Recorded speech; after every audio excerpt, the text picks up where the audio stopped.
کے پاس تین بنیادی سوال ہر دور میں رہے. ہر دور میں انسانوں کے ذہن میں، چاہے وہ ماضی پچھلے دور کے ہو یا حال کے ہو یا جو لوگ پیدا ہوں گے، تین سوال لوگوں کے ذہنوں میں ہمیشہ رہے.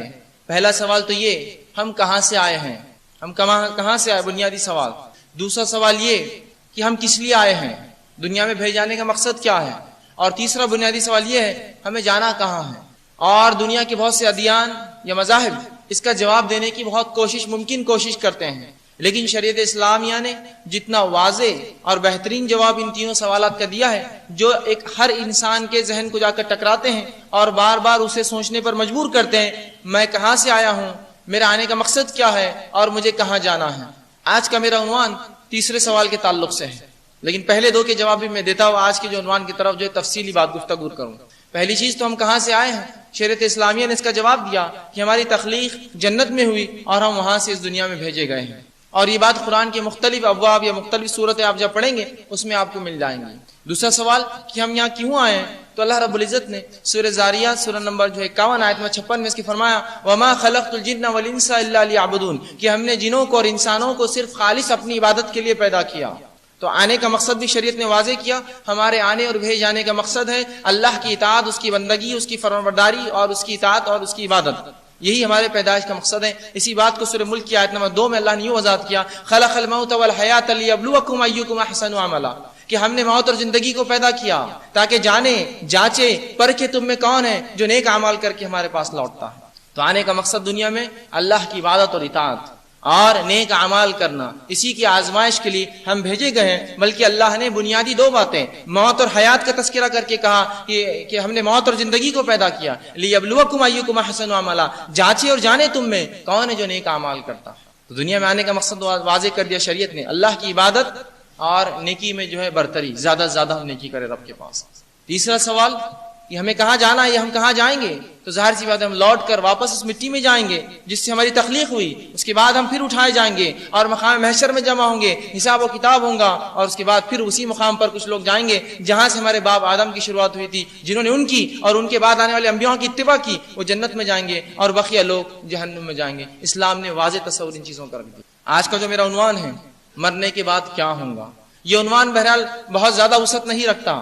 اس کو ہم صرف اتنے حد تک لیں گے، آخرت سے پہلے موت کے بعد کیا ہوگا، جس کو میں کہوں کہ ہم مر گئے اور آخرت کے پہلے کیا ہوگا. بس یہ بیچ کا حصہ، یہ مرحلہ آج آپ کے سامنے رکھنے کی کوشش کروں گا. اس معاملے میں بھی امت مسلمہ میں بڑے افراط و تفرید کے لوگ شکار ہیں. کوئی اس میں غلو کر جاتے ہیں اور عجیب عجیب عقائد رکھتے ہیں، اور کوئی اس کو مانتے ہی نہیں ہیں، کہتے بس اب مر گئے تو اب سیدھا اٹھ جائیں گے. یہ بیچ کا مرحلہ بہت اہم ہے. اور شریعت اسلامیہ نے زندگیوں کو 3 حصوں میں تقسیم کیا. اگر زندگی کو ہم دیکھیں تو یہ 3 قسم کی زندگی ایک انسان پاتا ہے.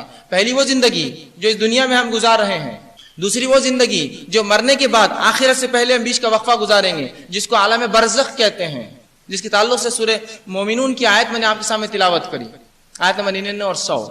اور تیسری وہ زندگی جو آخرت کی ابدی زندگی ہے، جو ہمیشہ رہنے والی ہے. 2 زندگیاں یہ جو ہے مختصر ہے، یہ ٹیمپرری ہے، عارضی ہے، جو اس دنیا کی زندگی، اور برزخ کی زندگی موت کے بعد دنیا واپس آخرت میں اٹھائے جانے سے پہلے. اور وہ زندگی جو آخرت کی ہے وہ دائمی ہے، ابدی ہے، ہمیشہ رہنے والی ہے. تو میرا آج کا عنوان یہ دوسری زندگی سے متعلق ہے جو موت کے بعد اور آخرت سے پہلے ہے.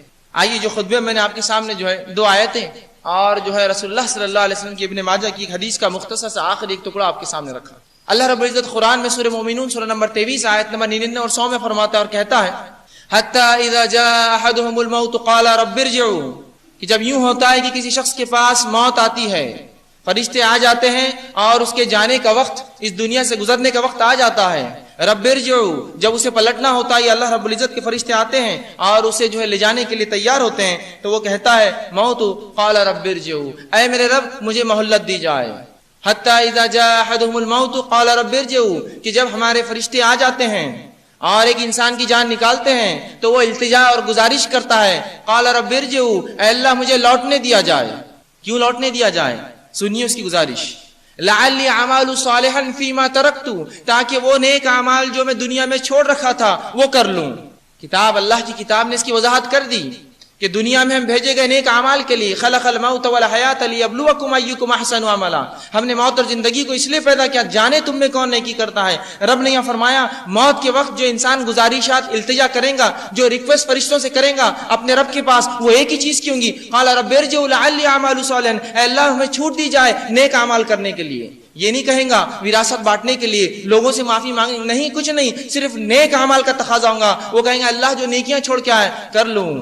رب کے پاس سے جواب آئے گا کلا, ہرگز نہیں, انہو کلمۃ ہوا قائلها, یہ تو تیری ایک بات تھی جس کا تو عادی تھا, قائل تھا. زبردست اللہ رب العزت نے انسانی فطرت کا خاکہ کھینچا. نماز پڑھو, کل سے دیکھیں گے, قائل ہے اس لفظ کا, موقع دیا جائے کل سے دیکھیں گے, اگلا جمعہ, اگلا رمضان, اگلا مہینہ, اگلی بار, اگلی موت کے ڈر سے. ایک موت ہوئی تو تھوڑے دن وہ مومن بن جاتا ہے, دین پر چلتا ہے, پھر دوسری موت کا انتظار کرتا ہے, کوئی اور مرے تو میں دیندار بن جاؤں. تو یہ اس کی فطرت ہے. اللہ نے کلا انہو کلمۃ ہوا قائلها, یہ تو تیری ایک بات ہے جس کا تو دنیا میں عادی تھا, چھوٹ دی جائے, مہلت دی جائے, کل سے اچھا بن جاؤں گا پرسوں سے. انہو کلمۃ ہوا قائلها ومن ورائہم برزخ الی یوم یبعثون, اور تمہارے اور اس دنیا کے بیچ میں ایک آڑ ہے, ایک برزخ ہے, ایک آڑ ہے, الی یوم یبعثون, دوبارہ اٹھائے جانے تک. کوئی شخص واپس نہیں آ سکتا. ایک بار چلا گیا, ایک بار چلا گیا, ایک بار مر گیا, فرشتے آ گئے, بات طے ہو گئی تو اب جانا ہے. اب کوئی نہیں رک سکتا, چاہے پھر کسی ولی کا بیٹا ہو, کسی نبی کا بیٹا ہو, کسی خاندان سے تعلق ہو, انبیاء اور رسولوں سے اس کا تعلق رہا ہو, کسی کو کوئی فائدہ نہیں دیتی. موت آ گئی, معاملہ ختم ہو گیا. اس سے پہلے کی موت آئے ہم وہ نیک عمل کر لیں, ورنہ گناہگار, کافر, منافق یہی التجا کریں گے, اے اللہ قال رب ارجعوا, مجھے مہلت دی جائے, لعلی اعمل صالحا فیما ترکت, تاکہ وہ اعمال کر کے مجھے چھوڑ کر آیا تھا. اس سے پہلے کہ وہ گھڑی آ جائے, قرآن نے وضاحت کر دی, اشارہ کر دیا, سدھر جاؤ, چونکہ وہاں سے کوئی لوٹ نہیں سکتا. جب ہمارے فرشتے آ جاتے ہیں, ہونا ہی ہے, وہ جو کام کے لیے بھیجے جاتے ہیں اس چیز کو لے جاتے ہیں, اور وہ انسان کی روح ہے, اس کا جسم تو باقی رہ جاتا ہے.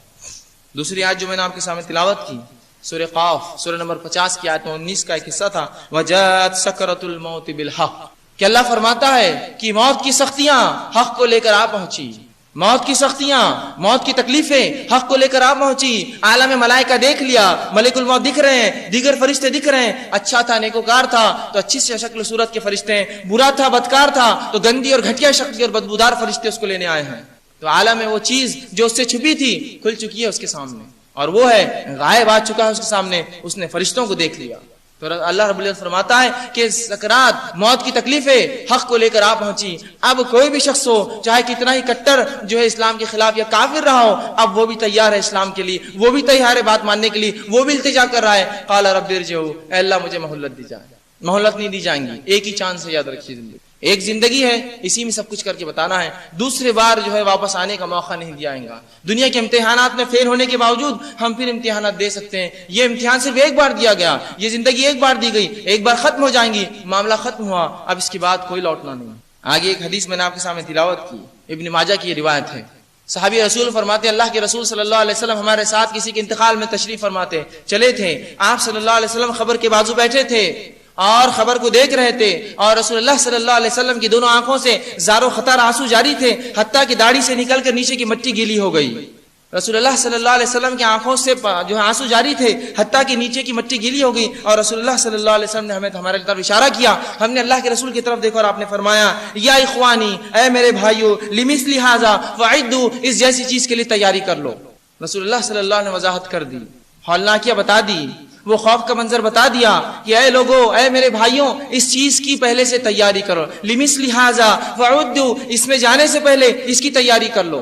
رسول اللہ صلی اللہ علیہ وسلم کی ایک روایت بہرحال ہمارے لیے زبردست دلیل ہے. یہ قبر, یہ موت, اس کے بعد کے مراحل بہت سنگین چیز ہے, جس کو ہم نے بڑا آسان سمجھ لیا, جس کو ہم نے کھلواڑ اور کھیل سمجھ لیا, اور دنیا کی رنگینیوں میں جو ہم ڈوب گئے, غرق ہو گئے کہ ہم نے شریعت اور دین اور اسلام اور اس کے رسول, اس کی سنت, ان کی اتباع, ان سب کو بالائے طاق رکھ کر دنیا کو سب کچھ سمجھ بیٹھے اور سمجھتے ہیں یہاں ہمیشہ زندہ رہیں گے اور یہی ہمارے لیے جنت اور ابدی زندگی ہے.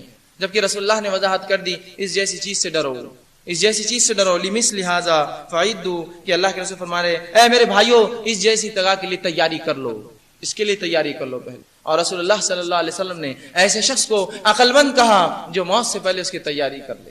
رسول اللہ صلی اللہ علیہ وسلم نے ایسے شخص کو عقل مند کہا جو موت سے پہلے موت کی تیاری کر لے، زبردست بات کہی، ورنہ وہاں التجا کریں گا، قال رب ارجعوا، موقع نہیں دیا جائے گا. تو عقل مند تو واقع میں وہی رہا جس نے موت سے پہلے اس شریعت کو تھام لیا اور اس کی اتباع میں لگ گیا. ورنہ موت اور قبر یہ بہت سخت چیز ہے. ہمیں جو چیز دکھتی ہے بہرحال صرف ایک گڑھا ہے جو ہم عموماً دیکھتے ہیں، لیکن آج یہ حال ہے، اس کو دیکھ کر بھی ہمارے دلوں میں وہ خوف نہ رہا جو ہونا چاہیے تھا اس قبر کو دیکھ کر، بلکہ قبرستانوں میں لوگوں کو ہنستے، مذاق کرتے اور چھچورے چالے کرتے ہوئے دیکھا جاتا ہے. کیا اس جگہ پر جا کر جس کو رسول اللہ نے عبرت کا مقام بتایا ہے اور پہلے منع کیا تھا، بعد میں اجازت دی اور کہا میں نے تمہیں قبروں کی زیارت سے منع کیا تھا، آج حکم دیتا ہوں اس لیے کہ تم اس سے جو ہے عبرت حاصل کرو. یہ ایک مقام تھا عبرت کا، لیکن اس عبرت کے مقام کو لوگوں نے کھلواڑ کا مقام بنایا ہے، کھیل و کود کا مقام بنایا ہے، گھومنے پھرنے کا مقام بنایا ہے، سجدے دھجنے کا مقام بنایا ہے، جا کر پکنک منانے کا مقام بنایا ہے. جاتے ہیں کچھ لوگ خبروں پر پکنک منانے، یہ عبرت کا مقام تھا. اگر یہاں عبرت نہیں ہے پھر کہیں عبرت نہیں حاصل کر سکتا انسان، چونکہ موت ایک ایسی حقیقت ہے جس پر تمام عالم متفق ہے، چاہے یہودی ہو، عیسائی ہو، ہندو ہو، بدھ ہو، سکھ ہو، جین ہو یا کسی مذہب کا ماننے والا ہو. یہ ایک ایسی چیز ہے، ایک ایسی بنیادی چیز ہے جس میں تمام دنیا متفق ہے. کسی مسئلے میں لوگ متفق نہیں ہیں سوائے اس کے رب ہونے میں اختلاف، ایک ہے، دو ہے، تین ہے، ہزار ہے، کتنے ہیں. رسولوں میں اختلاف کہ یہ ہے، یہ ہے، یہ نہیں ہے اور یہ ہے. نبی اور ولیوں میں اختلاف، اچھے اور برے میں اختلاف، کالے اور گورے میں اختلاف، لیکن موت میں کسی امت کے کسی شخص کو اختلاف نہیں. موت ہے، اس کا آنا برحق ہے اور اس کی سختیاں سب جانتے ہیں. تو موت ایک ایسی واحد چیز ہے جس کو میں کہوں گا تمام دنیا متفق ہے اس پر، تمام دنیا کا اجماع ہے اس پر کہ ہاں یہ ہے، اس کی حقیقت ہے، اور تمام کی تمام اسے خوف بھی کھاتے ہیں، کیونکہ یہ چیز عبرتناک ہے. اس لیے کہ یہ تمام لذتوں کو دنیا کی ختم کر دیتی ہے. یہ تمام چیزوں ختم کر کے انسان کو سوچ میں مجبور کرتی ہے کہ ایک انسان چلتا اور پھرتا تھا، وہ کیا ہے جو اس کی جسم سے نکل گیا اور آج باقی سب تو ہے لیکن یہ پڑا ہے. کیا تھا اس کے اندر جو نکل گیا؟ باقی سب تو ہے لیکن پڑا ہے، چلتا ہے نہ پھرتا ہے، کھاتا ہے نہ پیتا ہے. گو دنیا اور ملکوں کے بڑے بڑے بادشاہ تھے، اس کی حکومت اور سلطنت فلاں اور فلاں تک جاتی تھی، اس سے دیکھ کر لوگ ڈرتے تھے، اس کی فوج فلاں تھی. آج پڑا ہوا ہے، لوگ اس کو اٹھا کر کہتے ہیں جلدی دفناؤ ورنہ بدبو ہو جائیں گے. تو کیا ہوا اس کے ساتھ؟ شریعت اسلامیہ اس کا زبردست جواب اس امت کو دیتی ہے.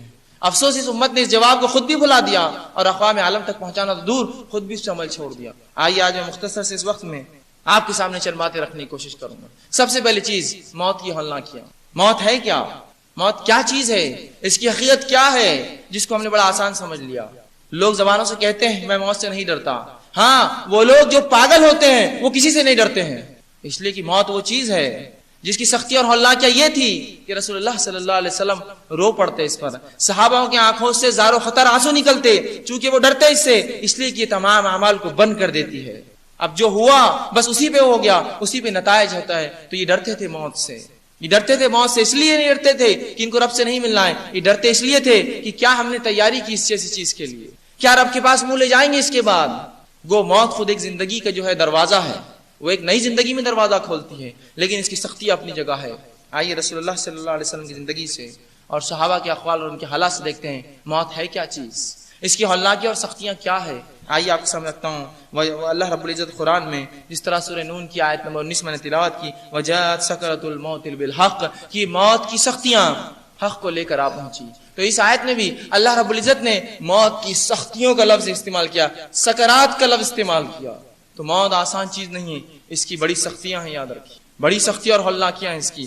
آئیے رسول اللہ صلی اللہ علیہ وسلم کی زندگی سے چند باتیں موت کی حقیقت اور اس کی سختیوں کے تعلق سے دیکھتے ہیں. اللہ رب العزت نے قرآن میں اس چیز کا اعلان کر دیا اور فرمایا، سورہ آل عمران سورہ نمبر 3 آیت 185 میں، کل نفس ذائقۃ الموت، ہر شے جس کو نفس ہے اس کو موت کا مزہ چکھنا ہے، ہر نفس کو موت کا مزہ چکھنا ہے. اس چیز کا شریعت اسلامیہ نے اعلان کر دیا. اللہ رب العزت آگے فرماتا ہے سورہ قصص کی آیت نمبر 88 میں، اللہ فرماتا ہے کل شیء ہالک الا وجہ، کہ تمام چیزیں ہلاک اور برباد ہوں گی سوائے تیرے رب کی ذات کو چھوڑ کر، سوائے اللہ کو چھوڑ کر تمام چیزیں ہلاک اور برباد ہونا ہے. تو موت ایک زبردست حقیقت ہے، یاد رکھیے، یہ کوئی کھلواڑ کوئی مذاق کی چیز نہیں ہے، ایک زبردست حقیقت ہے. آئیے موت کی تکلیف کے تعلق سے رسول اللہ صلی اللہ علیہ وسلم صحابہ کے اقوال دیکھتے ہیں، اس لیے کہ میت یا جو شخص مرتا ہے وہ اٹھ کر تو نہیں بتا سکتا کہ کیا تکلیفیں مجھے ہوئی ہیں، لیکن یقیناً رسول اللہ کے الفاظ اور صحابہ کے چند اقوال جو موت سے پہلے انہوں نے کہے کم از کم اس کی شدت ہمیں بتا سکتے ہیں.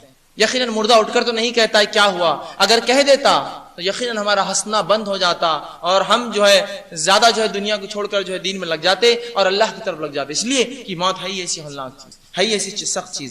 آئیے تو مردہ تو کوئی اٹھ کر نہیں کہہ سکتا، رسول اللہ صلی اللہ علیہ وسلم چند اقوال، قرآن کی چند آیتیں، صحابہ کے اقوال دیکھتے ہیں موت کیا ہے۔ سب سے پہلے اللہ رب العزت نے موت کی سختیوں کا تذکرہ کیا سورہ قیامہ سورہ نمبر 75 کی آیت نمبر 24 سے لے کر 35 میں اللہ رب العزت فرماتا ہے، ایک کے بعد ایک آیت تلاوت کرتا ہوں اور ترجمہ رکھتا ہے تو اللہ فرماتا ہے وَوُجُوهٍ يَوْمَئِذٍ بَاسِرَةٌ، اللہ فرماتا ہے اور کتنے چہرے اس دن اداس اور لٹکے ہوئے ہوں گے۔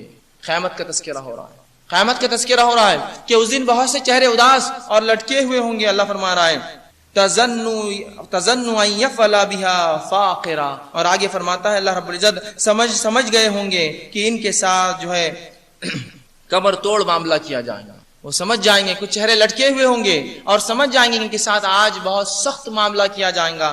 آگے فرمایا کَلَّا إِذَا بَلَغَتِ التَّرَاقِ، اللہ فرماتا ہے کہ جب جان حلق تک پہنچ جائیں گی، جب جان انسان کی حلق پہنچ جائیں گے، اللہ فرماتا ہے وَقِيلَ مَنْ رَاقٍ، اور کہا جائے گا کہ لاؤ کوئی جھاڑ پھونک کرنے والا، لاؤ کوئی ڈاکٹر اور طبیب، لاؤ کوئی ایسا شخص جو اس کو زندہ کر دے واپس۔ اعلان کیا جائے گا کوئی ہے جھاڑ پھونک کرنے والا، کوئی ہے پڑھنے والا، کوئی ہے جو زندگی واپس دے دے، یہ بات کی جائیں گی۔ اللہ فرماتا ہے وَظَنَّ أَنَّهُ الْفِرَاقُ، اور آدمی جان لیں گا کہ اس کے جانے کا وقت آ چکا ہے، اس کے الگ ہونے کا وقت آ چکا ہے اور اب وہ دور ہونے والا ہے، اس دنیا سے الگ ہو جانے والا ہے۔ اللہ فرماتا ہے وَتَفَّتِ السَّاقُ بِالسَّاقِ، اور جب ایڑیوں سے ایڑیاں مل جائیں گی، موت کی تکلیف اور شدت کا تذکرہ ہو رہا ہے کہ انسان اتنی سخت تکلیف میں ہوگا موت میں کہ اپنے ایڑیوں سے ایڑیاں رگڑیں گا۔ وہ ایڑی سے ایڑی کا ملنا، اس کی رگڑ، اس کی تکلیف کا اندازہ ہے، اس سے لگایا جا سکتا ہے کہ ایڑیوں سے ایڑیاں لگنے گا۔ اِلَىٰ رَبِّكَ يَوْمَئِذٍ مَسَاقٌ، اللہ فرماتا ہے آج تیرے پروردگار کی طرف چلنے کا وقت آ چکا ہے، آج اللہ کی طرف جانے کا وقت آ چکا ہے۔ فَلَا صَدَّقَ وَلَا صَلَّىٰ، نہ تو نے تصدیق کی دین کی، نہ نماز قائم کی کہا جائے گا، وَلَكِنْ كَذَّبَ وَتَوَلَّىٰ، اور تو نے انکار کیا اور منہ پھیر کر چلا گیا۔ تذکرہ ہو رہا ہے ان لوگوں کا جو جہنمی ہوں گے، جن کے ساتھ یہ سلوک ہوگا۔ تو موت کی سختیاں اس آیت میں واضح کر دی گئی، انسان سمجھ جائیں گا جانے کا وقت ہے، اور تکلیف یہ سخت اس انداز کی کہ ایڑیوں سے ایڑیاں رگڑی جائیں گی۔ آئیے آگے ہم دیکھتے ہیں حضرت عمرو بن عاص رضی اللہ عنہ کا ایک واقعہ، یہ فاتح مصر کہلاتے ہیں۔ ایک دن انہوں نے کہا کہ مجھے تعجب ہوتا ہے ان لوگوں پر کہ جن کی موت کا وقت قریب ہوتا ہے، جو مرنے والے ہوتے ہیں لیکن وہ اپنی موت کی کیفیت نہیں بتاتے ہیں۔ جب ان کی موت کا وقت آیا، عبداللہ ابن عباس رضی اللہ عنہ کے پاس پہنچ گئے اور کہا اے جو ہے عمرو بن عاص، تم یہ کہا کرتے تھے کہ تعجب ہے ان لوگوں پر جو موت کے قریب ہوتے ہیں لیکن اپنی موت کے تعلق سے بتاتے نہیں ہیں، بیان نہیں کرتے ہیں، تذکرہ نہیں کرتے ہیں۔ تو کہا ہاں میں بتاتا ہوں میرے ساتھ کیا ہو رہا ہے۔ اس صحابی رسول کے اقوال سن لیجیے موت کے قریب کیا تھا۔ وہ کہتے ہیں کہ میں بتاتا ہوں تمہیں میرا کیا حال ہے، یوں لگتا ہے آسمان زمین پر گر پڑا ہے اور میں دونوں کے بیچ میں پسا جا رہا ہوں، رگڑا جا رہا ہوں، یہ تکلیف مجھے ہو رہی۔ تم مجھ سے پوچھتے ہو کہ کیا تکلیف ہے، تو سنو، لگتا ہے آسمان زمین پر گر پڑا ہے اور میں دونوں کے بیچ میں پسا چلا جا رہا ہوں، اور یوں لگتا ہے میرے پیٹ میں جو ہے کھجور کے کانٹے کسی نے بھر دیے، یہ تکلیف میں اندر محسوس کرتا ہوں۔ اور فرمایا یوں لگتا ہے میری گردن پہ کسی نے ایک بہت بڑا پہاڑ لا کے رکھ دیا ہے اور میری سانس سوئی کے ناکے اور اس کے سوراخ میں سے آئے ہو جا رہی ہے۔ یہ تذکرہ ہے ایک صحابی رسول کا کہ وہ کہتے ہیں یہ سختی مجھے لگتی ہے، پہاڑ جو ہے آسمان سے زمین پہ گر چکا ہے، ایک پہاڑ میری گردن پہ رکھا جا چکا ہے، اندازہ لگائی جب پہاڑ گردن پہ ہو سانس کیسے لے انسان، اور میرے پیٹ میں یوں لگتا ہے جیسے کھجور کے کانٹے بھر دیے گئے ہو، اور جو ہے میری کیفیت یہ ہے کہ میری سانس جو آتی جاتی ہے لگتا سوئی کے جو ناک کا اس کا سوراخ میں سے اور جا رہی ہے، یہ تکلیف ہے۔ یہ صحابی رسول کا قول ہے۔ آئیے آگے دیکھتے ہیں شداد بن اوس رضی اللہ عنہ، یہ فرماتے تھے موت کے تعلق سے اور کہتے تھے دنیا اور آخرت کی سب سے بڑی ہولناک چیز جو ہے وہ موت ہے، دنیا اور آخرت کی سب سے بڑی ہولناک چیز وہ موت ہے۔ اور آگے فرمایا کرتے تھے اور کہتے تھے کہ اس کی تکلیف، اس کی ہولناکی ایسی ہے کہ آروں کے چیرنے سے زیادہ اذیت دہ چیز ہے۔ یہ کوئی ایک انسان کو آروں سے چیرے ایسی اذیت دہ چیز ہے، کینچیوں سے کاٹنے سے زیادہ تکلیف دہ چیز ہے۔ اور پھر کہتے تھے ہانڈیا میں ابالنے سے زیادہ ہڈیوں کو اس سے زیادہ تکلیف دہ چیز ہے۔ اگر مردہ اٹھ کر انسانوں کو بتا دے کیا تکلیف اس نے محسوس کی تو وہ کہتے ہیں کہ تم لوگ جو ہے آرام بند کر دو گے اور ہنسنا چھوڑ دو گے۔ یہ تکلیف اور یہ کیفیت، یہ حالات ایک شخص کی موت کے وقت ہوتے، جس موت کو ہم نے یہ سمجھا کہ بہت دور ہے۔ یاد رکھیے یہ ایسی چیز ہے جو ہر بار آپ کے طاق میں۔ لوگ کہتے ہیں موت کا کیا بھروسہ، میں الٹا کہتا ہوں، میں کہتا ہوں زندگی کا کیا بھروسہ، ہاتھ چھوڑ کر چلی جا۔ موت تو وہ چیز ہے، پیدا ہوا تو مرنا ہی ہے، اس کا تو بھروسہ ہے۔ بھروسہ اس چیز کا نہیں ہے جو میرے پاس ابھی ہے، وہ ہے زندگی۔ زندگی کا بھروسہ نہیں ہے. موت تو شیور ہے, آنے ہی والی ہے. جو پیدا ہوا, جو نفس ہے, اسے موت ہے. تو موت تو حقیقت ہے, وہ تو حق ہے, اس کا تو آنا طے ہے. ہاں یہ کہیے زندگی کب ہاتھ چھوڑ کے چلی جائے پتہ نہیں ہے, کب ساتھ چھوڑ دیں, کب ساتھ چھوڑ دیں ہمارا. بہرحال آئیے خود رسول اللہ صلی اللہ علیہ وسلم کی موت کی کیفیت جان لیں. بخاری کی روایت, دیگر کتب میں بھی احادیثیں آتی ہیں. بہرحال تفصیلات کا موقع نہیں ہے, مختصر سے واقعہ رکھتے ہوئے آگے چلوں گا. رسول اللہ صلی اللہ علیہ وسلم کی موت کا واقعہ ماں عائشہ رضی اللہ عنہا فرماتی ہے رسول اللہ صلی اللہ علیہ وسلم کی موت کی کیفیت اور جو مرض آپ کو ہوا, جس مرض میں آپ مبتلا ہوئے اور اسی مرض میں آپ کا انتقال ہوا, وہ فرماتی ہیں رسول اللہ صلی اللہ علیہ وسلم کو جو تکلیف اور شدت تھی, آپ اس تکلیف اور شدت کو برداشت نہ کر سکتے. کبھی وضو کرتے, کبھی سر پر پانی ڈالتے, کبھی چہرے پر پانی مارتے, کبھی داڑھی کو پانی سے بھگاتے. تکلیف اور بے چینی اور اضطراب جو پریشانی ہوتی ہے انسان کی, یہ رسول اللہ صلی اللہ علیہ وسلم کی موت کی کیفیت آپ کے انتقال کی جو بات بتا رہا ہوں. تو کہتی ہے اس اضطراب میں تھے, اس پریشانی اور تکلیف میں تھے کہ آپ کبھی چہرے پر پانی ڈالتے اور کبھی اپنی داڑھی کو بھگاتے, کبھی چادر کو سر پر اوڑھ لیتے اور کبھی نیچے اتار دیتے. بے چینی, تکلیف, کہ سر پہ ڈالا بے چین, نیچے اتار دیا, پھر سر پہ ڈالا. رسول اللہ کی کیفیت تھی. کبھی آپ کھڑے ہوتے نماز کو اور بے ہوش ہو کر گر جاتے. یہ رسول اللہ صلی اللہ علیہ وسلم کے آخری چند ایام کے واقعات ہیں. تو آپ کھڑے ہوتے اور بے ہوش ہو کر گر جاتے, صحابہ رکتے انتظار کرتے نماز کے لیے, رسول اللہ کی نماز کو, اور آپ پڑھائے نماز. تو آپ کھڑے ہوتے, بے ہوش ہوتے, آپ کو ہوش میں لا جاتا, آپ وضو کرتے, پھر کھڑے ہوتے, پھر بے ہوش ہو جاتے, چہرے پر پانی مارتے ہیں, آپ آنکھ پر پانی ڈالتے, داڑھی کو پانی سے بھگاتے ہیں, اور اس کے بعد جو ہے یہ الفاظ کہتے جاتے ہیں. اور ماں عائشہ فرماتی ہے سبحان اللہ ان للموت لسکرات, کہ اللہ پاک ہے, سبحان اللہ, موت کی بہت سختیاں ہیں. اور یہ الفاظ کہتے جاتے سبحان اللہ, اللہ کی ذات پاک ہے, وہ اللہ پاک ہے. اور فرماتے آگے ان للموت لسکرات, موت کی تکلیفیں بہت زیادہ ہیں, موت کی سختیاں بہت زیادہ ہیں. تو اگر اللہ کے رسول صلی اللہ علیہ وسلم کی کیفیت ہے, ہمارے آپ کا کیا معاملہ ہوگا, اندازہ لگائیے. ماں عائشہ فرماتی ہے رسول اللہ صلی اللہ علیہ وسلم کی جان میری مانڈی پر گئی, اور ان کی موت دیکھنے کے بعد پھر مجھے کبھی کسی کی موت کی تکلیف نہ ہوئی, کیونکہ وہ میں نے دیکھ لیا تھا کہ اب مجھے تکلیف نہ ہوتی یا کسی کی موت کا غم نہ ہوتا. تو یہ رسول اللہ صلی اللہ علیہ وسلم کی زندگی اور آپ کی جو ہے آخری وقت کے حالات ہیں. تو یہ موت جس کو ہم نے بڑا مذاق سمجھا, جس کو ہم نے ایسا بھولا کہ میں سمجھتا ہوں کبھی دن میں یاد بھی نہیں آتی ہے کہ موت ہے, کبھی انسان سوچتا بھی نہیں کہ مجھے مرنا ہے. اور اس کی مثال یہ دنیا کی زندگی میں جو لگ پڑے ہم, وہ اس کی مثال ہے. جس طرح سے دنیا کو تھام لیا اور شریعت کو چھوڑا, یہ علامت ہے کہ ہم سمجھتے موت کبھی نہیں آئیں گی, موت کبھی نہیں آئیں گی. اور بالکل ہم نے سرٹیفکیٹ لا لیا, ہمیں پتا چل گیا کہ اب کبھی کوئی مرنے والا نہیں ہے, ہم ہمیشہ کی زندگی دنیا میں پا رہے ہیں, اور اب موت نہیں ہے, اب جیو جیسا جینا ہے, من مانے طریقے سے اپنی زندگیوں کو ہم گزار رہے ہیں. یہ اس کی دلیل ہے, دنیا پرستی کی دلیل ہے کہ من مانے ڈھنگ سے ہم دنیا میں جی رہے ہیں.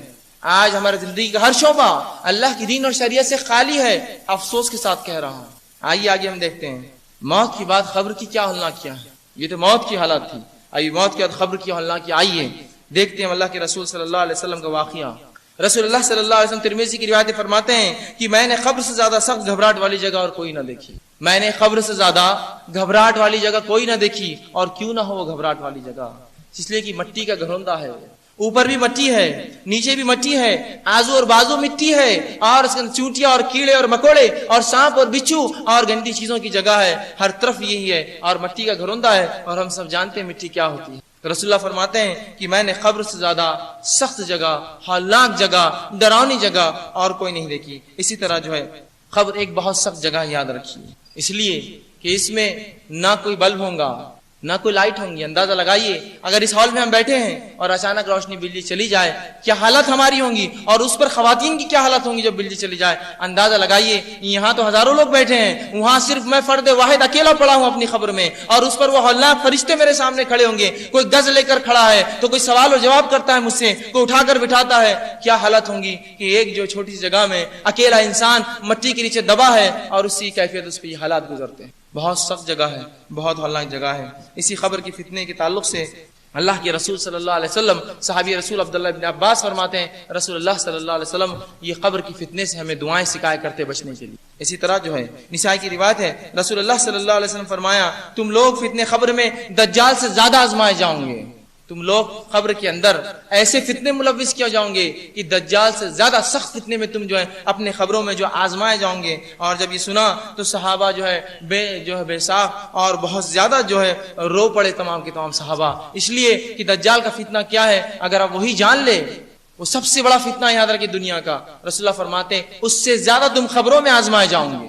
تو صحابہ جو زار و خطار جو ہے رونے لگے اور پریشان ہونے لگے اس چیز سمجھ کے اور اس چیز کی سنگینی جان کے. اسی طرح جو ہے حضرت عثمان ابن عفان رضی اللہ عنہ، ان کو جب خبر کی یاد آتی یا خبر کے تعلق سے کو کہہ دیتا یا کسی خبر پہ جمع جاتے تو یوں آتا ہے روایت میں اتنا روتے کہ داڑھی آنسوؤں سے تر ہو جاتی، داڑھی آنسوؤں سے تر ہو جاتی، اتنا روتے خبر کا تذکرہ آتا ہے اور کہتے کہ یہ وہ منزل ہے، یہ وہ منزل ہے، یہ وہ گھاٹی ہے، یہ وہ خطہ ہے، اگر اس میں کامیاب ہوا تو ساری منزلیں آسان ہیں، اس میں ناکام رہا تمام منزلیں اس کے بعد کی ناکام ہیں. خبر کی منزل آسان ہو گئی تمام منزلیں آسان ہیں، یہ مشکل ہو گئی تمام منزلیں مشکل ہے، یاد رکھیے. تو فرماتے تھے یہ وہ منزل ہے کہ یہ آسان تو تمام منزلیں آسان، یہ مشکل تمام مراحل اس کے بعد کے اب تو مشکل ہوئے. اسی لیے کہنے والوں نے کہا اور یہ اقوال صحابہ میں ملتا ہے کہ قبر یہ جنت کا ایک ٹکڑا، ایک کیاری یا جہنم کا ایک گڑھا ہے. یہ قبر جو ہوتی ہے یا تو جہنم کا گڑھا ہے یا جنت کی ایک کیاری ہے، دونوں میں سے کوئی ایک چیز ہے صرف، اور جس کے لیے یہ آسان رہا تمام معاملے آسان رہے. اسی طرح عمر ابن خطاب رضی اللہ عنہ کے تعلق سے آتا ہے خبر اور آخرت کو یاد کرتے، بحقی کی روایت ہے، خبر اور آخرت کو یاد کرتے اور اتنا روتے کہ آپ کے چہرے کے اوپر 2 کالے نشان پڑ گئے تھے آنسوؤں کے بہنے سے. عمر ابن خطاب رضی اللہ عنہ خبر اور آخرت کو یاد کر کے اتنا رویا کرتے کہ آپ کے چہرے کے اوپر 2 نشان پڑ گئے تھے جہاں آنسو جس سے بہتے. تو یہ صحابہ کا معاملہ تھا خبر کا جب معاملہ آتا تھا. اسی طرح جو ہے ابن ماجہ کی روایت ہے جو ہے حضرت ابو ذر غفاری رضی اللہ عنہ نے جو ہے موت اور برزخ کا خطبہ رسول اللہ صلی اللہ علیہ وسلم کا جب سنا کہ رسول اللہ نے جب موت اور برزخ کی حالات اور قبر کی حالات بتائے تو وہ زار و خطار رونے لگے اور کہا کاش کہ میں ایک جھاڑ ہوتا اور کاٹ دیا جاتا، انسانی نہ ہوا ہوتا میں پیدا، ایک جھاڑ ہوتا اور کوئی جو ہے کاٹ دیتا مجھے. اس طرح کے اقوال ہے اور یہ صحابہ کا ڈر ہے. اسی طرح جو ہے ابو ہریرہ رضی اللہ عنہ جو ہے کتاب الزہد کے اندر امام احمد بن حنبل اس روایت کو لاتے ہیں کہ ابو ہریرہ رضی اللہ عنہ کے موت کا جب وقت آیا زار و خطار رونے لگے. کسی نے کہا ابو ہریرہ کیا دنیا چھوڑنے کا ڈر ہے، کیا دنیا کے جانے کا ڈر کرتے ہو؟ تو کہا نہیں، میں دنیا چھوڑنے کی وجہ سے نہیں ڈر رہا ہوں یا دنیا ہاتھ سے جائیں گی اس وجہ سے نہیں ڈر رہا ہوں، میں اس لیے ڈر رہا ہوں کہ راستہ بہت لمبا ہے، طویل ہے، زاد راہ سامان راہ بہت کم جمع کی ہے میں نے، راستہ جو گزارنا ہے بہت طویل ہے اور راستے کا سامان بہت قلیل میں نے جمع کیا ہے، اعمال کے اعتبار سے بہت کمزور ہوں اور راستہ جو مجھے طے کرنا ہے بڑا ہی طویل اور لمبا ہے، اور میں وہ شخص ہوں جس نے ایسے ٹیلے پر رات گزاری ہے، شام گزاری ہے کہ جانتا نہیں ہے آگے جنت ہے یا جہنم ہے. میں نے ایک ایسے ٹیلے پر رات گزاری، شام گزاری ہے کہ میں جانتا نہیں ہوں آگے جنت ہے میرے لیے یا جہنم ہے. یہ تھا صحابہ کا معاملہ اور یہ ابو ہریرہ رضی اللہ عنہ کے جو ہے تعلق سے آتا ہے. اسی طرح جو ہے ہمارے اسلاف صحابہ تابعین سلف صالحین موت سے بہت گھبرایا کرتے، موت سے ڈرا کرتے، قبر کی ہولناکیوں سے ڈرا کرتے اور پریشان رہتے، اپنے رب سے دعائیں اس کے لیے کیا کرتے. لیکن آج ہم دیکھتے ہیں ہم نے قبر کو بڑی آسان چیز سمجھ لیا، قبر کو بڑی آسان چیز سمجھ لیا، بڑی چھوٹی چیز سمجھ لیا اور یہ سمجھا دیکھا جائے گا جب ہوگا، شاید کوئی پہچان، کوئی وسیلہ، کوئی تعلقات، کوئی خاندان حسب نسب شاید وہاں آ جائیں گا اور میری حفاظت کر لیں گا. یاد رکھیے ایسا کچھ نہیں ہونے والا ہے، وہاں صرف اور خالص میں یہ آپ اور آپ اکیلے ہوں گے اور اپنا اپنا جواب ان فرشتوں کو دیں گے جو آئیں گے. اب آئیے ہم دیکھتے ہیں مرنے کے بعد کیا ہوگا، آخر وہ کیا چیز ہے جو ہونے والی، اس کے بعد کیا معاملات ہیں. اس معاملے میں بہت اختلاف ہم دیکھتے ہیں اس امت میں. اب ٹھیک تو یہ بتانا کہ مرنے کے بعد کیا ہوگا کسی کے لیے بھی ناممکن ہے، ہاں، لیکن رسول اللہ صلی اللہ علیہ وسلم کی سنت میں چند جو واقعات آپ نے بتائے، چند حالات جو بتائے، ان حالات کو آپ کے سامنے رکھنے کی کوشش کروں گا تاکہ کچھ چیز واضح ہو جائے کہ موت کے بعد کیا ہوگا. ٹھیک تو ناممکن ہے، کیفیت اور حالات کا ادراک کرنا تو مشکل ہے، لیکن کچھ باتیں تو سمجھ میں آ سکتی یہ اور یہ ہونے والا ہے. آئیے چند واقعات، چند باتیں آپ کے سامنے رکھتا ہوں. اب اپنے درس کو 2 حصوں میں بانٹتا ہوں اور یہاں سے جتنی چیزیں ہیں ان کے حوالے بہرحال میرے پاس موجود ہے، لیکن میں حوالہ نہیں دوں گا اس لیے کہ میں نے احادیث کا مجموعہ جمع کر کے بترتیب اس کو جمایا ہے تاکہ آپ کے سامنے پورا واقعہ مرنے کے بعد کیا ہوگا ایک تسلسل میں پیش کروں لا کر. چونکہ یہ واقعہ ایک حدیث میں نہیں آتا ہے، کئی مختلف احادیث کا مجموعہ ہے، اس کو تسلسل میں نے ایک واقعے کے طور پہ کڑیاں جوڑی ہے تاکہ کچھ باتیں آپ کے سامنے رکھ سکوں. آئیے ہم دیکھتے ہیں مرنے کے بعد کیا ہوگا. اچھے اور برے لوگوں کو 2 حصوں میں ہم تقسیم کرتے ہیں کہ اچھے نیکوکاروں کا کیا ہوگا اور بدکاروں کا اور برے لوگوں کا کیا ہوگا. ان 2 حصوں کو ہم جو ایک کے بعد دیکھتے ہیں. آئیے اچھے آدمی سے معاملہ شروع کرتے ہیں، اس کے ساتھ کیا سلوک ہوں تاکہ اچھائی کا بدلہ ہم جان لیں. رسول اللہ صلی اللہ علیہ وسلم کی مختلف روایت کا یہ مفہوم ہے اور اس کا معنی آپ کے سامنے رکھ رہا ہوں. رسول اللہ صلی اللہ علیہ وسلم فرماتے ہیں جب کسی شخص کی موت کا وقت آتا ہے جب کسی شخص کا موت کا وقت آتا ہے تو فرشتے اس کو دکھائی دیتے ہیں، اور جب نیک انسان ہوتا ہے وہ فرشتے انتہائی خوبصورت چہروں اور شکلوں میں اور خوشبودار اور بہترین لباس پہن کر اس شخص کے پاس آتے ہیں، جس سے ملک الموت بھی شامل ہوتے ہیں۔ تو جب کوئی نیک انسان مرتا ہوتا ہے، اس کی موت کا وقت ہوتا ہے، تو فرشتے اچھی شکل و صورت والے، خوبصورت لباس والے، خوشبو والے، خوبصورت جو ہے آتے ہیں اور اس کو خوشخبری دیتے ہیں۔ اس کی روح نکالنے سے پہلے ملک الموت اس کو خوشخبری دیتے اور کہتے ہیں کہ اے جو ہے نیک اور پاک روح اپنے جسم سے نکل جا، اس کو بشارت اور جنت کی خوشخبری دیتے ہیں۔ رسول اللہ فرماتے ہیں وہ انسان تڑپ جاتا ہے اور کہتا ہے مجھے جلدی جسم سے نکالو، مجھے نکال دو جسم سے، اس لیے کہ اسے خوشخبریاں سنائی جاتی ہیں، اور اس کو فرشتے اچھے سے اچھے ناموں سے، فلاں بن فلاں جو دنیا میں بہترین ناموں سے پکارا گیا ان ناموں سے پکارتے ہیں، اور اس کے لیے خوشبودار ریشمی جو ہے اس کے لیے کفن لے کر آتے ہیں، اور وہ شخص اس کی روح مچلتی ہے اور اس کو جو ہے وہ آسانی سے بآسانی اس کی روح کھینچتے ہیں اور جو اس کو کفن پہنا دیتے ہیں، جو خوشبودار لباس وہ اپنے ساتھ لائے تھے، اور پہنا کر اسے آسمان کی طرف لے کر چلتے ہیں، پہنا کر اسے آسمان کی طرف لے کر چلتے ہیں۔ رسول اللہ صلی اللہ علیہ وسلم فرماتے ہیں آسمان پر لوگوں کو، جو آسمان پہ جو فرشتے ہوتے ہیں انہیں پہلے ہی روح کی خوشبو آ جاتی ہے، اتنا مہکدار لباس ہوتا ہے جو اسے کفن پہنایا جاتا ہے، اور وہ کہتے ہیں جب دستک دی جاتی ہے تو فرشتے آ کر کہتے ہیں کہ خوش آمدید، سلام کرتے ہیں، اے جو ہے روح، اے پاک پاک روح، آؤ تمہارا استقبال ہے یہاں، اور فرشتے اس کو استقبال کرتے ہیں اور اس کے ساتھ دوسرے آسمان تک دوسرے فرشتوں کے ساتھ جاتے ہیں اور اسے چھوڑ کر آتے ہیں، اس کو جو ہے اس کی جو ہے تعریف کرتے ہیں، اور پھر وہاں سے دیکھ کے بعد دیگر آسمانوں پہ چڑھتا ہوا رسول اللہ فرماتے ہیں اس کی روح 7ویں آسمان تک جاتی ہے۔ اللہ رب العزت کہتا ہے میں نے تمہیں اس مٹی سے پیدا کیا، میں دوبارہ اسی سے اٹھاؤں گا، لہذا اسے لے جا کر اس کو وہاں ڈال دو اور اس کا نام علیین میں لکھ دو، نیکوکاروں کے رجسٹر میں نام ڈال دو اس کا۔ فرشتے اس کو لیتے ہیں، زمین کی طرف آتے ہیں اور اسے واپس قبر میں ڈال دیتے ہیں تاکہ سوال و جواب کا مرحلہ شروع ہو سکے، تاکہ سوال و جواب کا مرحلہ شروع ہو سکے۔ وہ پاک روح کو اندر جب ڈال دیتے ہیں وہ آ کر لیٹ جاتی ہے، اس کے بعد رسول اللہ فرماتے ہیں منکر نکیر خبر میں آتے ہیں، یہ انتہائی ہولناک جو ہے فرشتے ہوں گے جن کے دانت رسول اللہ فرماتے ہیں بیلوں کے سینگوں کے مانند اتنے بڑے ہوں گے، بڑی بڑی آنکھیں ہوں گے، گرجدار آواز ہوں گی، لال ان کی آنکھیں ہوں گی، اور زمین کو اپنے دانتوں سے چیرتے اور پھاڑتے ہوئے دونوں نکل کر آئیں گے سامنے۔ اندازہ لگائی خبر کی جو ہے خاموشی اور اس میں جو اکیلا پن اور اس کی تنہائی اور اس میں ان خوفناک فرشتوں کا آنا اس طرح سے، لیکن جو نیک انسان ہوگا اطمینان سے بیٹھا رہے گا، اطمینان سے بیٹھا رہے گا، اور وہ فرشتے آئیں گے اور گرجدار آواز میں سے سوال کریں گے اور 3 سوالات کریں گے، من ربک، تیرا رب کون ہے، تیرا رب کون ہے، سوال ہوگا۔ دوسرا سوال کریں گے من نبیک، تیرا نبی کون ہے، تیرا نبی کون تھا یا کون ہے، اور اس کے بعد تیسرا سوال کریں گے، وہ فرماتے رسول اللہ ما دینک، تیرا دین کیا تھا۔ یہ 3 سوالات وہ کریں گے۔ یہ شخص جو نیکوکار ہوگا اطمینان سے بیٹھیں گا اور آرام سے ایک کے بعد ایک دیگر تینوں کے جواب دیں گا۔ رسول اللہ فرماتے ہیں بیچ میں سے سورج غروب کرتا ہوا خبر میں دکھایا جائے گا۔ جب اس خبر کو سورج غروب ہوتا ہوا دیکھیں گا فرشتوں سے کہیں گا اے فرشتوں تھوڑی سی مہلت دے دو، نماز پڑھ لیتا ہوں۔ پھر اسے خیال آئے گا یہ نماز پڑھنے کی جگہ نہیں خبر، تو پھر کہیں گا اچھا پوچھو آگے، اور فرشتے سوالات کریں گے اور وہ ایک کے بعد دیگر تینوں کا حسب معمول بہترین جواب دے دیں گا، میرا رب اللہ ہے، میرا نبی محمد صلی اللہ علیہ وسلم ہے، اور میرا دین اسلام ہے۔ یہ جواب دیں گا، منکر نکیر چلے جائیں گے اور جو ہے ایک کھڑکی کھولی جائیں گی اور اسے جہنم دکھائی جائیں گی اور کہا جائیں گا یہ وہ چیز ہے جس سے اللہ نے تجھے بچا لیا، اور پھر ایک کھڑکی کھولی جائیں گی جنت میں، اس کو مقام، یا ایک روایت میں دروازے کے لفظ ہے، اس کو مقام دکھایا جائے گا جس کی ہوا اور جس کی چیزیں محسوس کرے گا، اس کی روح تڑپ اٹھیں گی، وہ کہیں گا اللہ قیامت کو جلدی قائم کر، میں اس میں جانا چاہتا ہوں، قیامت کو جلدی قائم کر، اس کو مقام دکھایا جائے گا، اور وہ کہیں گے فرشتوں مجھے مہلت دو ایک، اس لیے کہ میں جا کے اپنے رشتہ داروں کو بتا دوں میرے رب نے کیا کیا میرے ساتھ۔ فرشتے کہیں گے نہیں اب نہیں، اب تم آرام سے لیٹ جاؤ، ایک بہترین بستر لگایا جائے گا، اور اس کو جس طرح سے ایک شادی شدہ ایک دلہن کو جو پہلی رات میں سلا دیا جاتا ہے اطمینان سے رسول اللہ فرماتے اسے بستر لگا کر سلا دیا جائے گا۔ جب وہ لیٹ جائیں گا تو ایک انتہائی خوبصورت شخص اس کے پاس آئے گا، وہ اس کو دیکھیں گا، کہیں گا تو کون ہے، تو کہیں گا میں تیرے اعمال ہوں، میں تیرے اچھے اعمال ہوں جو دنیا میں تو کیا کرتا تھا، اور وہ اس سے خوش ہوں گا، وہ اس کو بشارت دیں گے اور یہ شخص سو جائیں گا۔ یہ تھا نیک انسان کا حال۔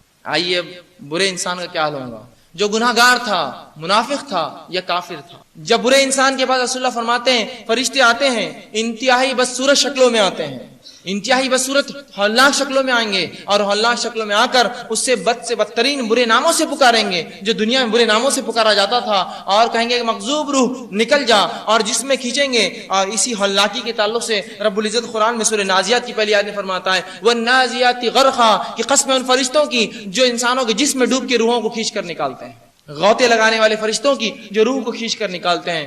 تو رسول اللہ قرآن فرما رہا ہے کہ ان لوگوں کو فرشتے جب آئیں گے ان کی روحیں اندر گھسیں گی، چونکہ بدبودار یہ لباس لے کر آیا جائیں گا، کفن اس کے لیے جس کی انتہائی بدبودار جو ہے حالات ہوں گی، اور یہ فرشتے ہولناک صورتوں میں آئیں گے اور کہیں گے مغزور نکل، اس کی روح جسم میں گھسیں گی، فرشتے غوطے لگا لگا کر اس کے روح کو جسم سے نکالیں گے، وہ تکلیف اور طلب کے ساتھ اس کی روح باہر آئیں گے، اس لیے کہ اسے جو ہے جہنم کی خوشخبری دے دی جائیں گی، جہنم کی خبر دے دی جائیں گی، تیرا مقام وہ ہے، وہ نکلنا نہ چاہیں گی اور جسم میں گھسیں گی، اس کو پکڑ کر اور فرشتے کھینچ کر باہر نکالیں گے اور انتہائی بدبودار لباس میں لپٹیں گے اور آسمان کی طرف لے جائیں گے۔ جب پہلے آسمان پہ پہنچیں گا فرشتے آسمان کی کہیں گے کون؟ مغضوب، جو روح اللہ کا غضب جس پر ہو آئی ہے۔ فرشتے کہیں گے فلاں بن فلاں، برے سے برے ناموں سے پکارا جائے گا۔ فرشتے کہیں گے اس کے لیے کوئی دروازہ نہیں کھلے گا، آسمان اس کے لیے کوئی دروازہ نہیں کھلے گا۔ رسول اللہ فرماتے وہ پہلے آسمان سے زمین پر پھینک دیا جائے گا، نیچے اپنے قبر میں کہا جائے گا پھینک دو اسے چھوڑ دیا جائے گا، وہ پہلے آسمان سے آ کے زمین میں اپنی قبر میں گریں گے اور منکر نکیر اسی ہولناکی کے ساتھ اس کے پاس آئیں گے اور 3 سوال کریں گے،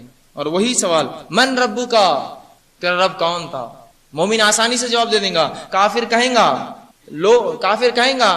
میں نہیں جانتا کہ میرا رب کون تھا، اور منافق کہیں گا لوگ کہتے تھے میرا رب اللہ ہے۔ تو منافق اسلام میں آ کر دھوکہ دیتا ہے نا مسلمان، وہ کہیں گا لوگ کہتے تھے میرا رب اللہ ہے، اور ایک کافر کہیں گا میں نہیں جانتا میرا رب کون ہے۔ دوسرا سوال ہوگا من نبیو کا، تیرا نبی کون ہے؟ کافر کہیں گا میں نہیں جانتا، منافق کہیں گا لوگ کہتے تھے میرا نبی محمد صلی اللہ علیہ وسلم ہے۔ ایک روایت میں یہ بھی الفاظ ہے رسول اللہ صلی اللہ علیہ وسلم خود بتائے جائیں گے جو ہے خبر کے اندر، اور پوچھا جائے گا من ھذا الرجل، یہ آدمی کون ہے؟ مومن پہچان لیں گا اور گواہی دیں گا اشہد ان محمدن عبدہ، میں گواہی دیتا ہوں کہ محمد جو اللہ کی جو ہے بندے اور اس کے رسول ہیں۔ تو چہرے بتانے کا یا رسول اللہ کی بتانے کے تعلق سے بھی تذکرہ حدیث میں آتا ہے، تو اس کو بتایا جائے گا، وہ کہیں گا لوگ کہتے تھے محمد صلی اللہ علیہ وسلم میرا نبی ہے، اور اس طرح سے وہ تینوں سوالات کے جواب نہیں دے پائیں گا، اور اس کے بعد ایک کھڑکی کھولی جائیں گی جس میں جنت بتائی جائیں گی، کہا جائے گا یہ وہ چیز ہے جس سے تو محروم رہا، یہ وہ چیز ہے جس سے تو محروم رہا، اور پھر جہنم کی کھڑکی اور دروازہ کھولا جائے گا اور اسے اس کا مقام بتایا جائے گا، یہ وہ ہے جو تجھے ملے گا۔ وہ کہیں گا اللہ قیامت تو کبھی قائم نہ کر، قیامت تو کبھی قائم نہ کر، چونکہ وہ ڈریں گا تو وہ کہیں گے اللہ قیامت تو کبھی قائم نہ کر، کبھی واقع نہ کر، اور اس کے بعد وہ التجا تو کرے گا موت کی، جس کا تفصیلات آ چکی ہے۔ اس کے بعد جو ہے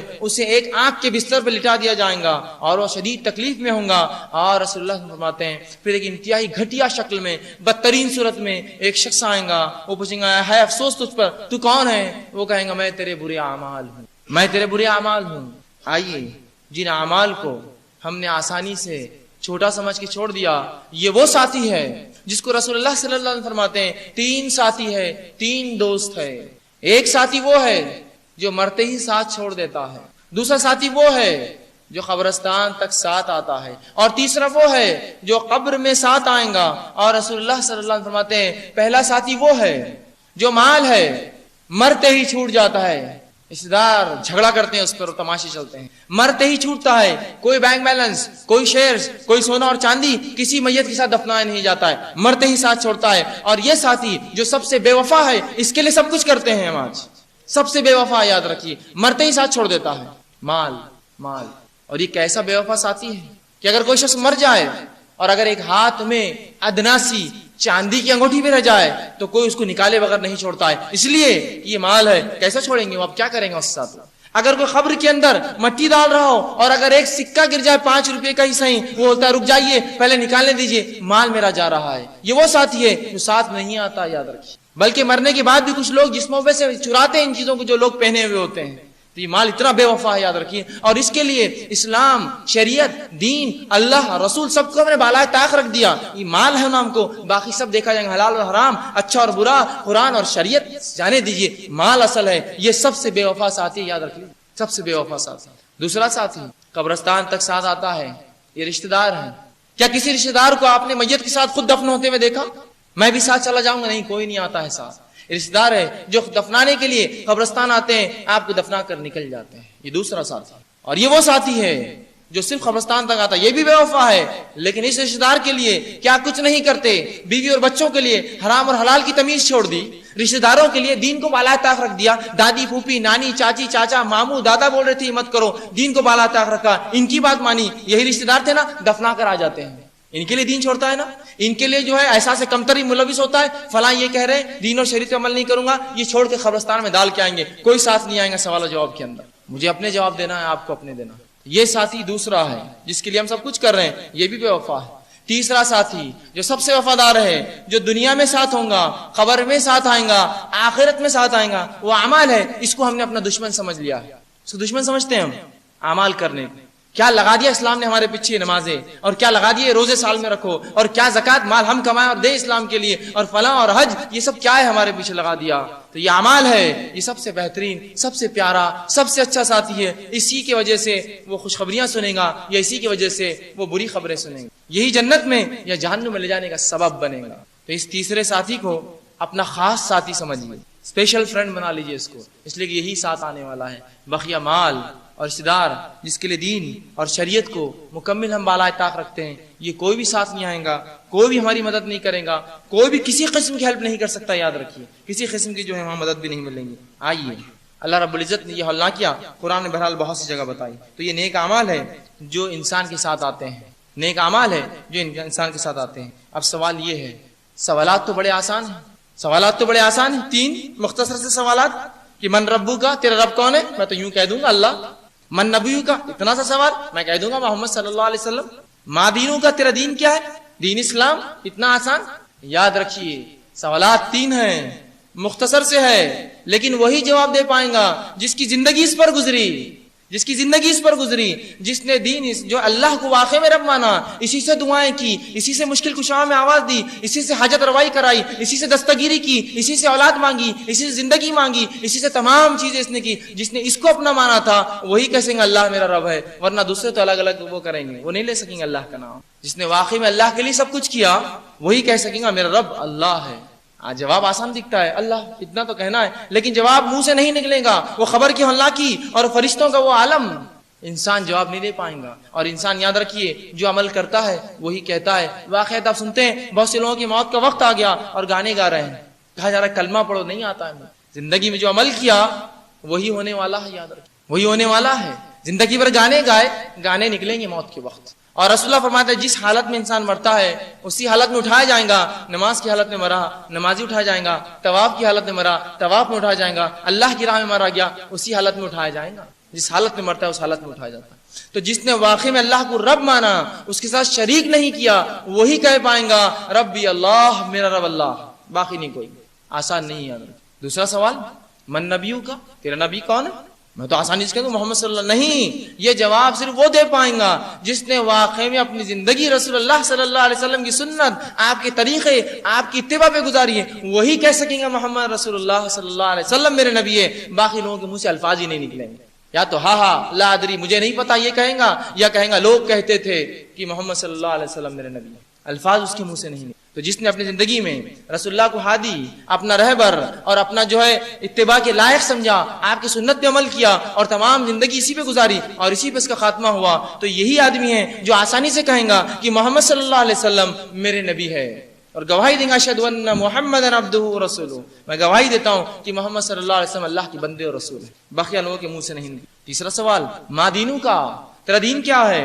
ہم سمجھتے کتنا آسان ہے، دین اسلام۔ یاد رکھیے یہ وہی شخص کہہ سکیں گا جس نے واقع میں اس شریعت کو نمونہ بنایا اور اس پہ زندگی گزاری، جس نے غیروں کے طریقے پہ زندگی گزاری ہے، وہ کہہ پائیں گا دین اسلام ہے میرا۔ جس نے اپنے نکاح، اپنی پیدائش کے رسومات اور اپنی موت کے رسومات، اپنی زندگی کے حال اور احوال کافروں کے جیسے بنا رکھے، کیا وہ کہہ پائیں گا میرا دین اسلام ہے؟ یہ تو وہی کہہ پائیں گا جو خالص اسلام پر چلا ہو، وہ کہیں گا میرا دین اسلام، ورنہ وہ کہیں گا مجھے نہیں پتا کیا ہے، لوگ کہتے تھے میرا دین اسلام۔ یہ حالت ہوں گی۔ سوال مختصر سے ہے، جامع ہے، جس نے اس پہ زندگی گزاری وہی جواب دے پائیں گا، باقی لوگوں کے لیے ناممکن ہوگا کہ وہ کسی چیز کا جواب دے پائے اس میں سے۔ آئیے ہم دیکھتے ہیں صحابہ کا اس خبر کے تعلق سے کیا معاملہ تھا۔ سوال و جواب کے تعلق سے مسند احمد کی روایت ہے، رسول اللہ صلی اللہ علیہ وسلم نے صحابہ کو خبر کے حالات بتائے، تو ایک صحابی رسول نے کہا اللہ کے رسول، خبر کے اندر جب فرشتہ کھڑا ہوگا اور فرشتے ہوں گے قبر میں گز لے کر، یاد رکھیے فرشتہ کھڑا ہوگا اور جب ہم سے سوالات کریں گا ہم تو مٹی کے بت بن جائیں گے. ایک انسان کیسے جواب دے پائیں گا؟ ہم تو مٹی کے بت بن جائیں گے، اتنے خوفناک. یہ جو فرشتے ہیں منکر اور نکیر اندر آئے ہوئے، اور ایک فرشتہ روایت میں گز یا ہتھوڑے لے کر آئیں گا. ہاں ایک انسان تو مٹی کا بت بن جائے گا، کیسے جواب دیں گا؟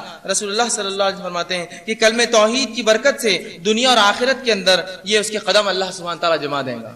کلمہ توحید کی برکت سے، لا الہ الا اللہ محمد رسول اللہ، اس کی برکت سے اللہ دنیا اور اس کے آخرت میں قدم جما دیں گا. جس کے تعلق سے اللہ نے سورہ ابراہیم کی آیت نمبر 27 میں تفسیرات دی اور بیان کیا اور کہا یثبت اللہ الذین آمنوا بالقول الثابت فی الحیات الدنیا وفی الآخرہ، کہ اللہ رب العزت جو ہے کہ ایمان والوں کو اپنے کلمے کے ذریعے، کلمہ طیبہ کے ذریعے، توحید کے کلمے کے ذریعے اس دنیا میں اور آخرت میں ثابت قدم رکھیں گا. تو یاد رکھیے یہ کلمہ طیبہ ہے، لا الہ الا اللہ محمد رسول اللہ، جو انسان کو دنیا میں اور آخرت میں جما دیں گا. سوال یہ کلمہ تو چھوٹا سا ہے، اس کے تقاضوں کو جس نے پورا کیا اس کے ساتھ یہ سلوک ہوگا. اس کے تقاضے صرف یہ نہیں کہ ہم نے کلمہ پڑھ لیا لا الہ الا اللہ محمد کافی ہوا، اس کے تقاضوں کو جس نے لحاظ رکھا، اس کے مطابق اس کی زندگی گزری، وہی لوگوں کے ساتھ یہ معاملہ ہوگا. بقیہ دوسرے لوگ جواب نہیں دے پائیں گے. تو یہ کلمہ طیبہ ہے جو ہمیں وہ کریں گا، تو اس کلمے کو ہم تھام لیں، اس کے تقاضوں کو سمجھے اور اس کے مطابق عمل کریں. اب آئیے ان 3 سوالوں کے بعد ایک چوتھا سوال بھی ہوگا، ایک چوتھا سوال بھی ہے، لیکن یہ سوال ان تینوں کا نہیں ہے، یہ الگ سے ایک سوال ہوگا جو ابو داؤد کی روایت اور مسند احمد کی حدیث ہے اور بخاری میں بھی اس کا ایک حصہ آتا ہے. رسول اللہ صلی اللہ علیہ وسلم فرماتے ہیں کہ جب اچھا انسان جواب دے دے گا کہ اللہ میرا رب ہے، محمد صلی اللہ علیہ وسلم میرے نبی اور اسلام میرا دین ہے، تو فرشتے پوچھیں گے اے شخص، اے نیک انسان، تجھے کہاں سے پتا چلا، کیسے معلوم ہوا کہ یہ جواب کیسے ملے؟ تو آئیے اب سنیے جواب کہاں ہے، کہاں یہ جواب چھپے ہوئے تینوں سوالات کے. اس چیز کو جان لے اور کبھی اپنی زندگی میں اب اس چیز کو نہ چھوڑے. ان اگر جوابات کو بآسانی خبر میں دینا ہے تو کیا ہے وہ چیز جس نے اس نیک انسان کو جواب دینے کے لیے وہ کیا، جس نے اس کو جواب بتایا؟ رسول اللہ فرماتے ہیں نیک انسان سے فرشتے پوچھیں گے اور کہیں گے ما یدری کا، کیسے تجھے پتا چلا، کیسے معلوم ہوا ان کے جوابات؟ وہ کہیں گا نیک انسان قرأت کتاب اللہ، میں نے اللہ کی کتاب پڑھی تھی. اور پھر فرمائیں گا آمنت بہ، ایمان لایا تھا، وتصدق بہ، اور اس پر جو ہے میں نے اس کی تصدیق کی تھی. کہاں ہے جوابات؟ کون سی گائیڈ بک میں اس جو ہے کوشچن کی جو ہے آنسرز ہے؟ قرآن، اللہ کی کتاب میں جواب ہے. جب اس سے پوچھا جائے گا، گویا چوتھا سوال نہیں ہے، الگ سے پوچھا جائے گا کہاں سے جواب ملے؟ وہ کہیں گا قرأت کتاب اللہ، میں نے اللہ کی کتاب پڑھی تھی. آمنت بہ، صرف پڑھی نہیں ایمان بھی لایا تھا. وتصدقت، اور اس کو میں نے تصدیق بھی کیا تھا اس چیز کو. تو کیا پتا چل رہا ہے اس سے؟ اللہ کی کتاب ہے جس میں جوابات ہیں. آئیے اب برے انسان سے پوچھیں گے تو جواب کیوں نہ دے پایا، جواب کیوں نہیں ملا جو تجھے؟ وہ کہیں گا، اللہ فرشتے اس سے پوچھیں گے لا دریتا ولا تلیتا، کہ تو نے جواب کیوں نہیں ملا؟ تو وہ کہیں گا نہ قرآن پڑھا، نہ تو نے قرآن پڑھا، نہ تو نے جانا. وہ کہیں گا میں نے نہ قرآن پڑھا نہ میں نے جانا. فرشتے کہیں گے نہ تو نے تصدیق کی، نہ کبھی قرآن پڑھا، نہ تو نے اس کو جاننے کی کوشش کی. اور پھر رسول اللہ صلی اللہ علیہ وسلم فرماتے ہیں ایک فرشتہ ہوگا. دو مختلف روایت میں 2 کے تذکرے آتے ہیں. ایک روایت میں آتا ہے کہ ایک فرشتہ ہوگا جو گز لیے ہوئے ہوگا، لوہے کی سلاخ، اور وہ سر کے پاس کھڑا ہوگا، جو بہرا بھی ہوگا اور گونگا بھی ہوگا. رسول اللہ فرماتے وہ گز اٹھائیں گا اور اٹھا کے زور سے اس کے سر پر ماریں گا کہ زمین و آسمان کی تمام مخلوق اس کی چیخ سنیں گی سوائے جن اور انس کو چھوڑ کر. آسمان تک اس کی آواز جائیں گا اور ریزہ ریزہ اس کا سر ہو جائیں گا. پھر جڑائیں گا کہ تو اللہ کی کتاب نہیں پڑھا تھا. رسول اللہ فرماتے کیا تم جانتے ہو وہ گز کیسی ہے؟ کہ اللہ کے رسول ہم نہیں جانتے. تو اگر وہ گز لے کر کسی دنیا کے بڑے پہاڑ پر مار دی جائے، وہ پہاڑ کو ریزہ ریزہ چورا چورا کر دیں گی وہ گز. اور انس اور جن، تمام انسان اور تمام جن بھی اگر ایک جگہ مل جائے تو اس گز کو تم ہلا بھی نہیں سکتے، اتنی وزنی ہوں گی وہ ایک گز. تمام جن اور انس پہلے سے لے کر آخری سب بھی مل جائے اس کو ہلا بھی نہیں سکتے ہو، وہ پڑیں گی سر پر ہر بار. دوسری روایت میں ابو داؤد کی جو الفاظ ہیں، فرشتہ تو ہتھوڑے لیے ہوں گا، دو ہتھوڑے لیے ہوں گا. جب پوچھیں گا کہ کیوں نہیں جانا، وہ کہیں گا میں نے قرآن نہیں پڑھا. تو فرشتہ کہیں گا کہ نہ تو نے جانا نہ کوشش کی، اور وہ دونوں ہتھوڑے لے کر اسی کنپٹیوں پہ رسول اللہ فرماتے ماریں گا جس سے اس کا بھیجا نکل کر اس کو اڑ جائے گا، اور اس زور سے وہ چیخ ماریں گا زمین و آسمان کی تمام مخلوق سنیں گی سوائے انس اور جن کو چھوڑ کر. تو پہلا ہی عذاب جس کا انسان مکلف ہو رہا ہے وہ کیا ہے؟ اللہ کی کتاب. ہم کو تو لگا اللہ کی کتاب چھوڑ کر اس کے خطوط، ان کی باتیں، فلاں اور فلاں کتابیں، فلاں الفاظ اور فلاں چیز، فلاں پانی اور فلاں یہ ڈال دو تو ہم جنت میں جائیں گے. یہاں تو ایک ہی سوال ہو رہا ہے اللہ کہاں سے جواب ملے. کہیں گے اللہ کی کتاب سے، اور کیوں نہیں ملے؟ اللہ کی کتاب نہیں پڑھا تھا۔ تو اللہ کی کتاب بنیاد ہے، یاد رکھیے، اس دنیا کے اندر اور اس آخرت میں اور اس قبر کے اندر، لیکن اس کتاب کو ہم نے فراموش کر دیا آج۔ آئیے اس حدیث سے جو نکات پوائنٹس ملتے کیا ہے؟ پہلا نکتہ جو ملتا ہے، قرآن مجید وہ کتاب ہے جو منکر اور نکیر کے سوالات کے جواب دلائیں گی۔ قرآن مجید وہ کتاب ہے جو منکر اور نکیر کے سوالات کے جوابات دینے میں آسانی کریں گی، پہلی چیز معلوم ہوئی۔ دوسری بات جو معلوم ہوئی، جو قرآن پر ایمان لائے، پڑھے، وہی قبر کے امتحان سے جو ہے کامیاب ہونے والا ہے۔ جو قرآن پر ایمان لائے، پڑھے، اس کی تصدیق عمل کرے، وہی کامیاب ہوگا۔ خالی منہ سے ایمان لانا بھی کافی نہیں، جب تک کہ پڑھ کر تصدیق نہ کرے، مطلب عمل نہ کرے اس پر۔ دوسرا نکات یہ پتہ چلتا ہے۔ تیسرا پوائنٹ جو پتا چلتا ہے کہ کافر اور منافق پہ سب سے پہلی چیز یا سب سے پہلی بات جو ثابت کر کے فرد جرم جو عائد ہوگا اس پر، وہ یہ جرم ہوگا اللہ کی کتاب کیوں نہیں پڑھا۔ جو پہلا جرم اس پہ عائد کیا جائے گا وہ ہے اللہ کی کتاب کیوں نہیں پڑھا، کیوں تصدیق نہیں کی اس کی۔